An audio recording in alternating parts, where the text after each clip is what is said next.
लोकसभा चुनाव की तारीखों का ऐलान जल्द ही हो जाएगा, लेकिन बिहार में एनडीए में अब तक सीटों का पेच फंसा हुआ है। इसी बीच आज बीजेपी दूसरी लिस्ट जारी कर सकती है। ऐसे में सवाल है कि बिहार में सीटों के बंटवारे का क्या होगा। तो आपको बता दें कि एनडीए में बिहार में सीटों के बंटवारे को लेकर लगातार पेच फंसा हुआ है। एलजेपी आर और आरएलजेपी, ये दो पार्टियां, दो धड़ा जो लोक जनशक्ति पार्टी का है, उनके बीच अभी तक सीटों का मसला सुलझा नहीं पाई है बीजेपी।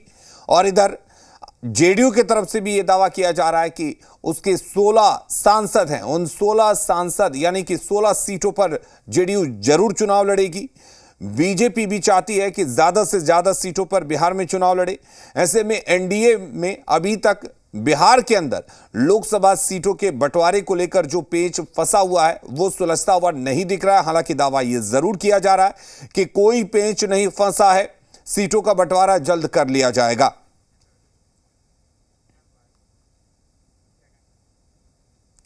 तो बिहार एनडीए में सीट बंटवारे का पेच फंसा हुआ है। हालांकि दावा किया जा रहा है कि सब कुछ ठीक ठाक है। पशुपति पारस और चिराग पासवान के बीच हाजीपुर लोकसभा सीट को लेकर खींचतान चल रही है। इस बीच दिल्ली में लोक जनशक्ति पार्टी के नेता पशुपति कुमार पारस से बिहार बीजेपी के नेता मंगल पांडे और सम्राट चौधरी की मुलाकात हुई। मंगल पांडे से पशुपति कुमार पारस की करीब 1 घंटे तक बात हुई।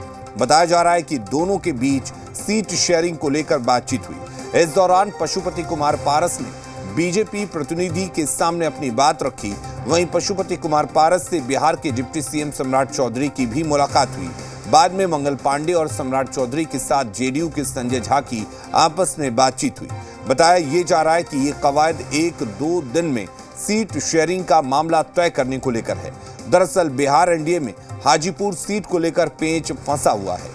चिराग पासवान हाजीपुर सीट मांग रहे हैं, लेकिन पशुपति कुमार पारस हाजीपुर सीट छोड़ने को तैयार नहीं है। बीजेपी के बिहार प्रभारी विनोद तावड़े ने दोनों खेमों को एक हो जाने की सलाह दी थी, लेकिन सूत्रों के अनुसार दोनों खेमे अपनी जिद पर अड़े हुए हैं। बताया जा रहा है कि पशुपति कुमार पारस ने बीजेपी को यह साफ कर दिया है कि वो हाजीपुर सीट से ही चुनाव लड़ेंगे।